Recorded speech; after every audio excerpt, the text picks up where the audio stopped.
Hello everyone and welcome back to my channel.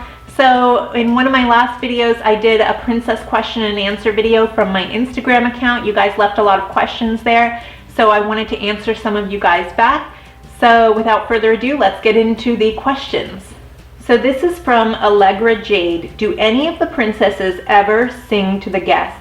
Also, did it get tiring putting on the same costume every day? Did you ever accidentally get out of character or say something that Jasmine wouldn't? Thanks so much. I love your videos. Thank you so much for loving my videos. That means so much. It's very encouraging to hear. Hopefully you continue liking my videos. So to answer your question, do any of the princesses ever sing to the guests? I was told not to sing to the guests. I was not approved as a singer. I never auditioned to be a singer. I think most of us were told not to sing to the guests because if we had not auditioned as singers, well, in general, even if you had a singing voice, we were still told not to sing to the guests. Now, did some of us still sing to the guests?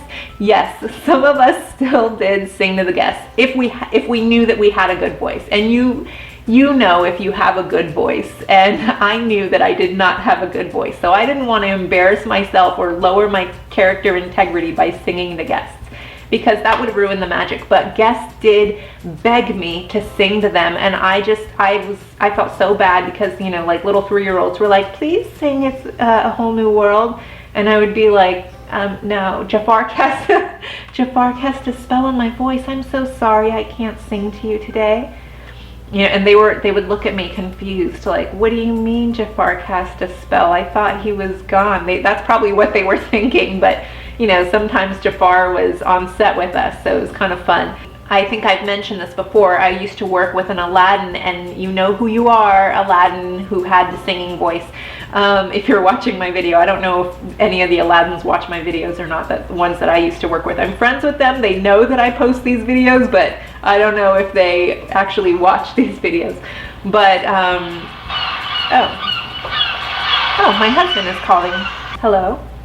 But one of the Aladdins I used to work with had a phenomenal voice, and he always sang to the guests, and then the guests would always then turn and look at me and say, okay, now it's your turn to sing, and I would just, you know, be like, oh, it's Aladdin, it's all about him today, you know, like, Jafar cast a spell on my voice, I guess I can't, you know, sing for you, but isn't he great, you know?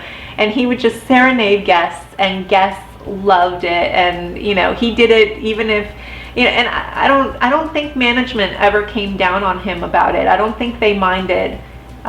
He was such a performer. He performed, even working outside of Disney, he was always doing theater type projects or things to use his voice because, you know, he had the talent. And so, but there are princesses who sing in shows, like at Hollywood Studios, there's a Beauty and the Beast show, there is the Little Mermaid show, there used to be a Pocahontas show at Animal Kingdom, but so sometimes you do have singing talent, but that is for a totally separate audition.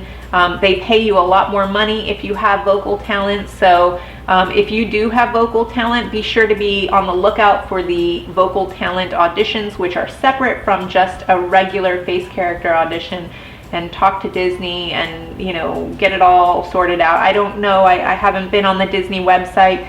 That's something that you have to do. You've got to do your homework and find out the different types of auditions that Disney offers and for what, because there's even auditions for non-character things, but they still need performers like hosts of shows and things like that. And then there's commercial auditions, which is totally different and separate. You know, you don't even go. I have auditioned for Disney commercials before because I did dabble a bit in television and commercial here in Orlando, outside and apart from Disney.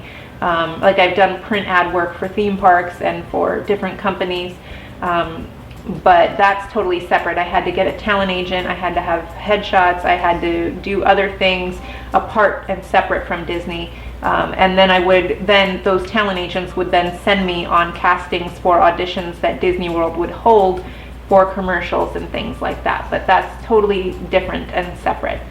So anyway, just do your homework, call Disney and find out about singing talent and whatnot. And so then Allegra Jade's next question Also, did you get tired of putting on the same costume every day? I wouldn't say that I got tired of putting the same costume on every day. What does happen is you get used to seeing the same costume, and what used to sparkle and light up the room and literally glow in your hands, does it lose its sparkle? It becomes normal to you. And what reminds you that it is such a wonderful costume is the way that others react to your costume. Because every time I would walk out on set in front of guests, the guests were always excited by my costume. Oh, it's so beautiful, you know, the jewels on your outfit. So they would constantly remind me that the outfit that I was wearing was flashy. And so you know in your head, like, okay, I know that I'm used to this. And you know, it's hard not to take something for granted even a little bit, you know, so I don't want to claim that, oh no, I never took my outfit for granted. Yes, you kind of do when you've done it for so long, you know, but at the same time, you're reminded that not to take it for granted. I'm reminded by you people who watch the channel and the questions you ask remind me not to have taken what I did for granted, because it can easily be taken for granted. But at the same time, I appreciate it when my friends, like my everyday friends, are like, oh yeah, you did that princess thing, so what? You know, big deal. Like that is also very good. I also appreciate it when they're like that with me, because at the same time it reminds me that it's not a big deal, you know. So it is a big deal and it's not a big deal. Like it's cool. It's just kind of like a, you know, it's kind of like, oh cool, you did that, good for you. Yeah. So did you ever accidentally get out of character or say something that Jasmine wouldn't? Yes, I did. And I felt so bad. It was a day that I was so tired. If you watched the video that I made balancing Disney work with school, there was a time that Disney had me working so many hours for several weeks or months even, that I felt like I didn't have a day off. And you need to have a day off. You need to have a full weekend. You need to not be overworked. And it was a time that we were very short on Jasmine's. We didn't have a lot, so they were working me a lot. And so one day, you know, I was at Epcot with an Aladdin, and we were just acting silly, and I said something flippantly, and I felt so bad after, because it was something that was funny to me, but it wasn't necessarily funny to the guests. And thankfully the guests didn't tell a manager on me or anything, and so I just said something flippantly one day, and I regretted it really fast. And I never did anything like that ever again. And it was just because I was overworked and I was super tired and I was kind of over it. And you never want to get to the point where you're over a job like that.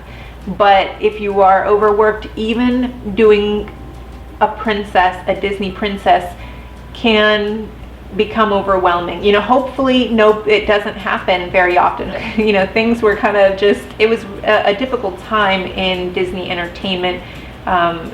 Maybe they were short-staffed or something, I'm not sure, but I felt overworked. So and in my video I strongly advise not going full-time if you are a student, because there's the potential that you could be worked more hours than you are able to physically handle with school, and then working, and then then you have life outside of Disney World and life outside of school, and you're trying to juggle everything, and it can just get to be too much. And so everybody's a human being. Everybody is human. Everybody misses the mark at some point. All you can do is apologize and get back up and be better than you were before.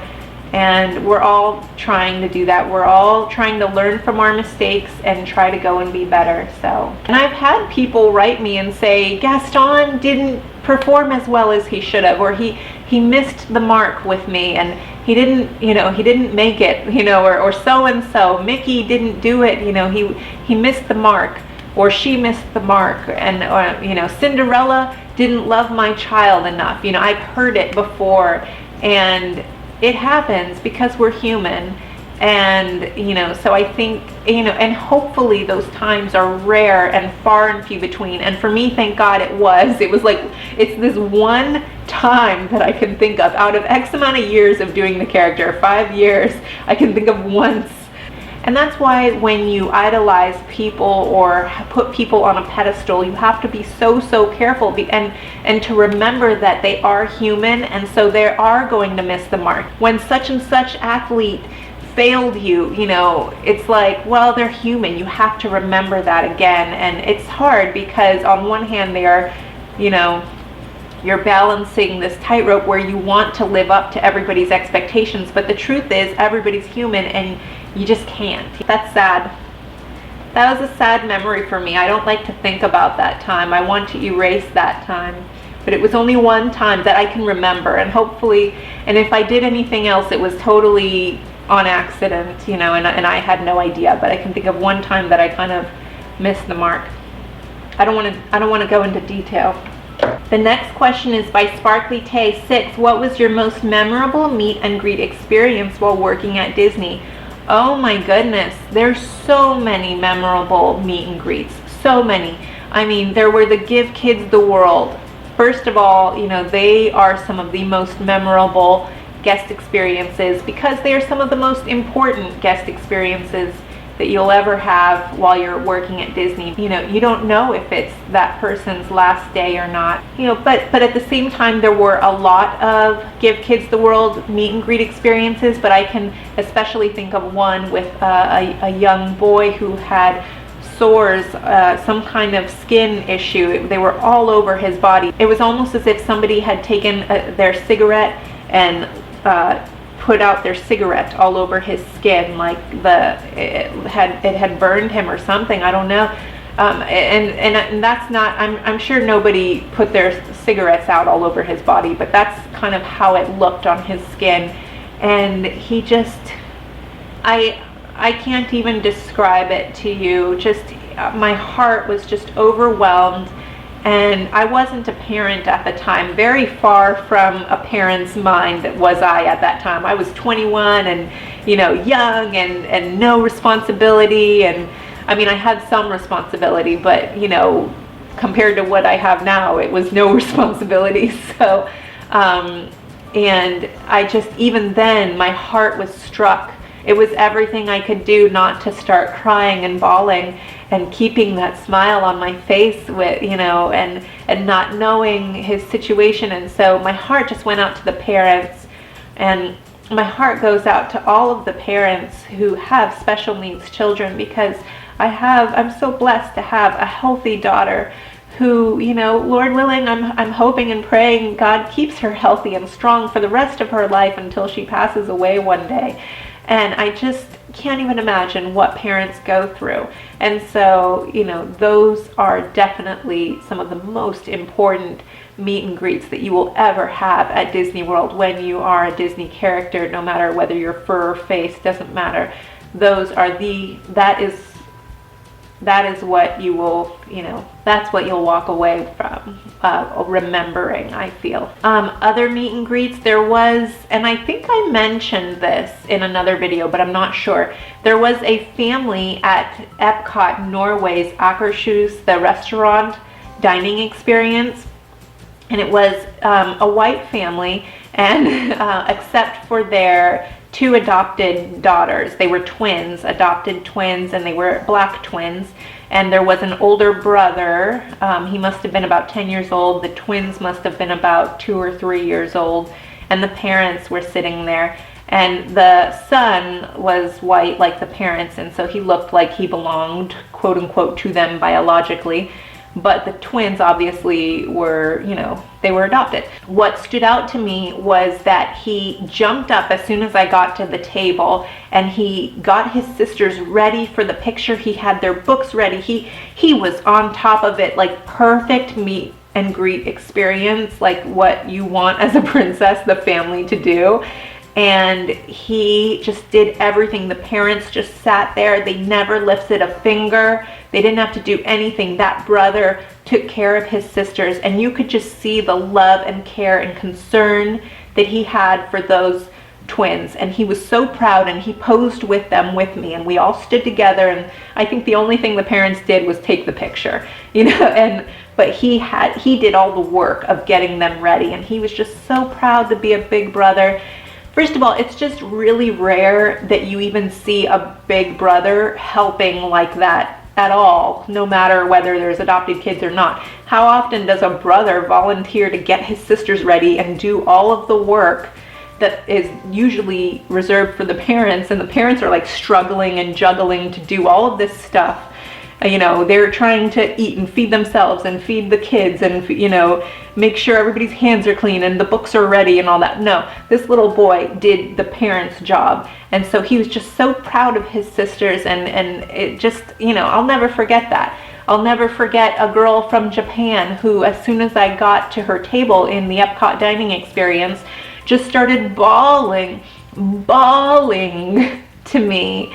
And she just, I couldn't understand a word she was saying, but you could tell that she loved Princess Jasmine, and Princess Jasmine was her favorite, and you know, that melted my heart. And then what do? You're like, oh, you know, like, you know, it was so sweet. And then I have a lot of memories at Disney's Akershus in Norway, that dining experience, even though I think I said that it was one of my least favorite experiences was being rushed through the restaurant. There were certainly times that I really did, like, those were some of my most memorable experiences, probably more than the meet and greet out in the theme park are the experiences at the dining. So I mean, there was this one little girl who was so prim and proper. It was as if Mary Poppins had raised her and told her how to act with princesses. She was like, here's my book and my pen, and she was so sweet and so kind and so genuine, and it was like a dream child. Like, no other kid acted as proper as she did in all of my memory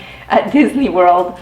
Was this little girl from England, and just, I was so amazed by her, and I just remember thinking, gee, I hope that my daughter is like that someday. I don't know if that'll happen, but she was amazing. So I think that's all the questions I'm going to answer for today's video. I hope you enjoyed this video. I hope you like it. I hope you share it. I hope you subscribe to my channel, and I hope you'll come watch more. And I hope to see you soon, and have a great day, everyone. Bye.